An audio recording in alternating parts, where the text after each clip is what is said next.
Hi, I'm Mark. This is my January review for Taurus Sun sign and Taurus rising. There's a couple of easy aspects to start with, but don't be lulled into a false sense of security because there's some more challenging aspects later on in the month. We start off with Mercury making an aspect to Neptune in the 11th house, and this is your house of friends and group involvement. So this is a good time when you can have new ideas concerning a group, or you can be setting new goals and new dreams. This is a great imaginative day, so make use of the first.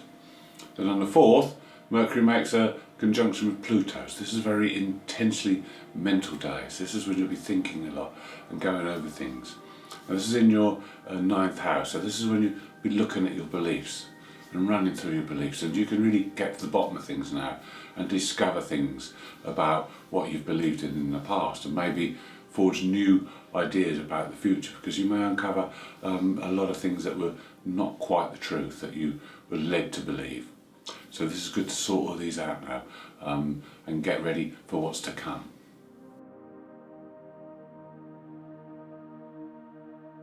On the 7th, there's some good news for you, Taurus, because Mars moves into your sign. So this will give you extra drive and energy and initiative to get on and want to do things.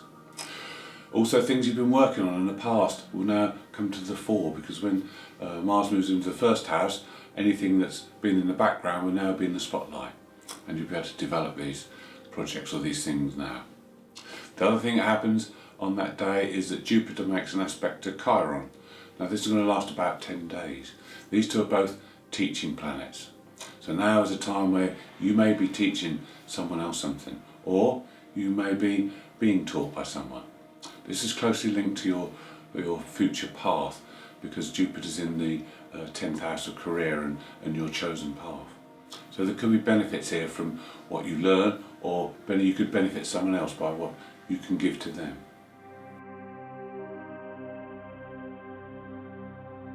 On the 8th, you'll feel very compassionate towards others, and there may be a friend or colleague in need that you can help. It may be that you need to help them organise their objectives, or to organise where they think they're heading. Also, your beliefs will come into form on the 8th, because Mercury makes a square to Mars. So when we was talking about earlier in the month that you review your beliefs and check what's right and what's wrong, they will be tested on this day. Also, communication will be quite difficult with Mercury, Mars, and there could be a little bit of irritability. You don't channel the energy correctly. On the 9th, Mercury makes an aspect to Saturn. It conjuncts Saturn in your 10th house of your forward path. And on a day like today, it's good for detailed work, but you won't see the bigger picture. You won't see the forest for the trees. So it's best just to content yourself with doing the detailed work and not look too far ahead in the future.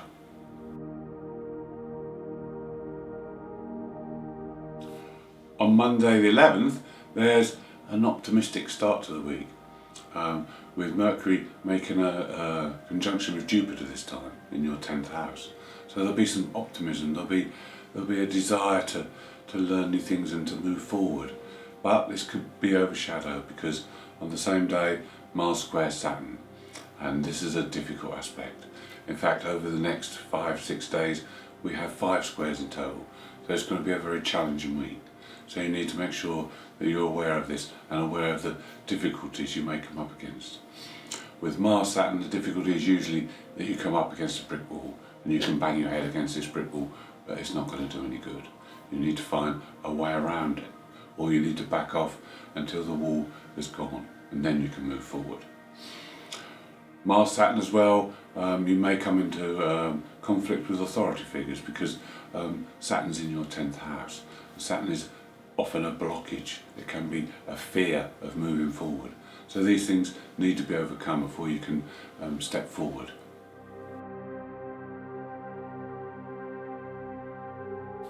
We have 3 more of those squares forming on the 12th, so this is quite a difficult day. The first is Mercury, who's squaring Uranus. Now, this means your mind will be very hypersensitive. You'll be lots of thoughts rushing through your mind. Now, you could come up with some great ideas during this period, but you have to be very careful, because accidents can happen because your concentration isn't at its normal level. The other squares are one from Venus to Chiron, which means you can access the unconscious now, and you can perhaps pour light or shed light on old problems in the past, especially concerning relationships.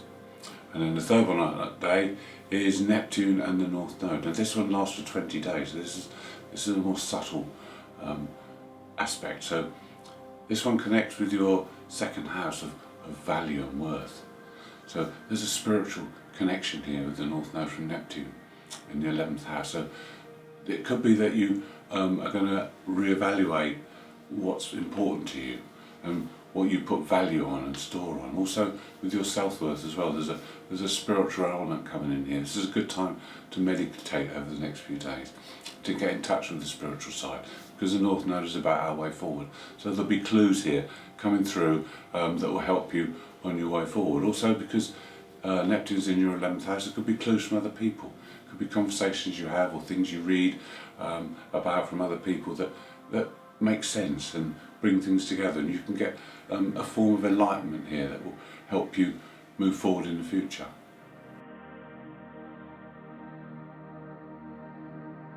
On the 13th, we have a new moon. This one is in Capricorn. This is your fellow earth sign, so this will affect you in a positive way. The new moon in Capricorn is about reaffirming your direction. It's about setting attainable goals that you can achieve and not being unrealistic. Capricorn's very practical, it's the climber, so it's a good time to start new projects, especially in the realms of the spiritual philosophical nature.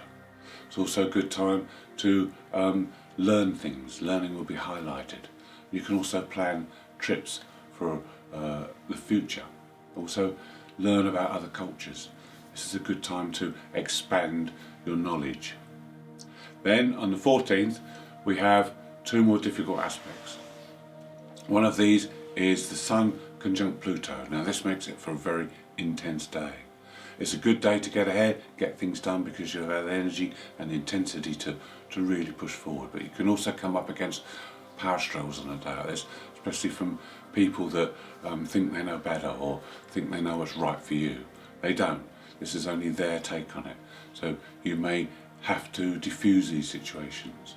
It's also quite a dangerous day with the Sun Pluto, so make sure you stay safe. Then on the same day we have a longer lasting aspect, Jupiter square Uranus. Now this one is a very difficult one to predict because it is precisely that, very unpredictable. Jupiter in your 10th house will bring opportunities. This is again your career or your chosen path forward. This is when you may feel a little bit restless. You may feel that you need to make changes, and it could come as a bolt out of the blue, all of a sudden. A very lucky chance could arrive on your doorstep. Or it could be that you are restless and you desire change, so that you want to break free. But just remember, it needs to be creative change and not destructive change. So don't go doing things drastically. It needs to be done in a creative way so that you can manifest a new way forward that will change your, put an end to your restlessness.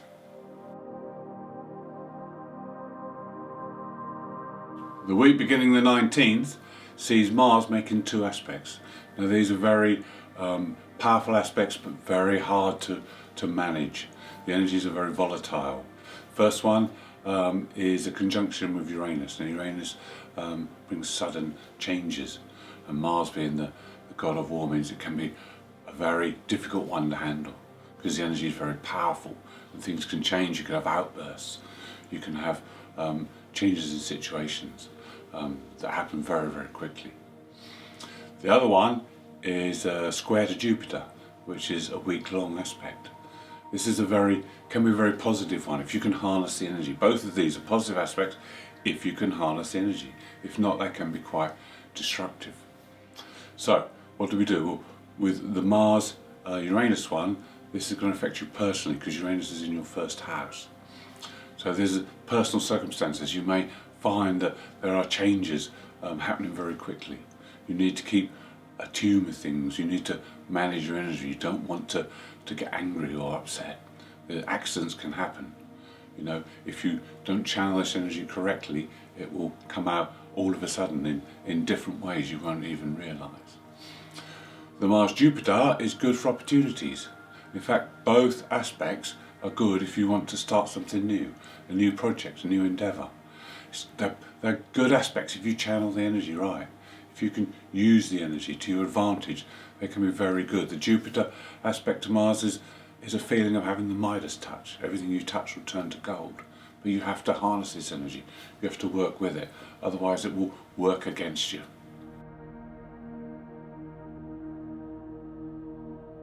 The Sun, who's now moved into your 10th house in Aquarius, makes a conjunction with Saturn on the 23rd.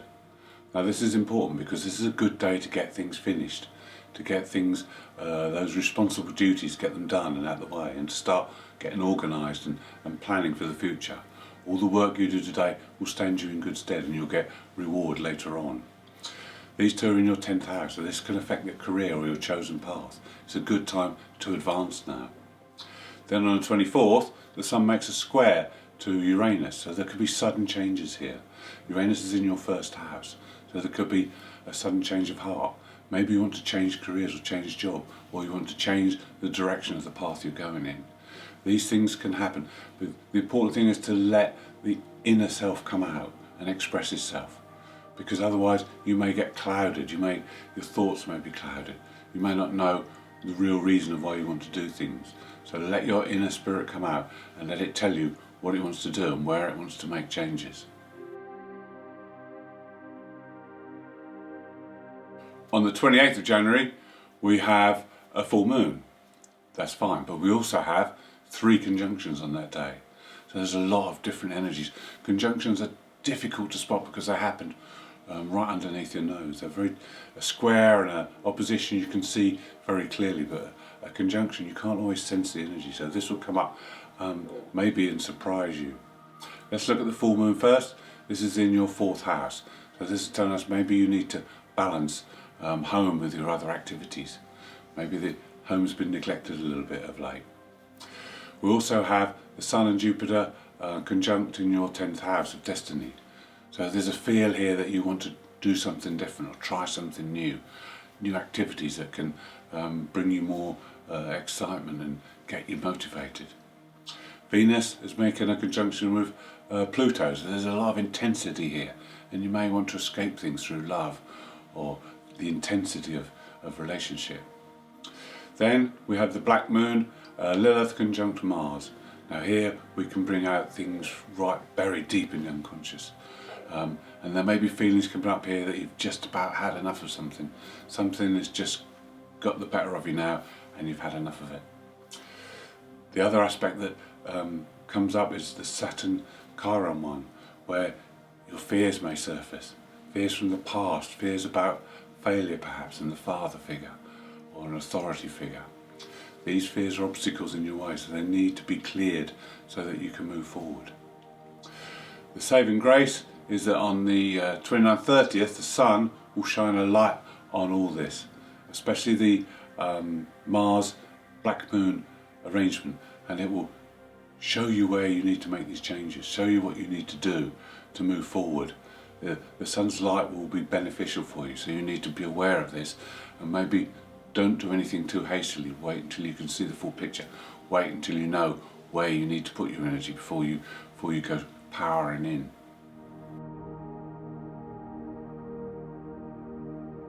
Thank you for watching.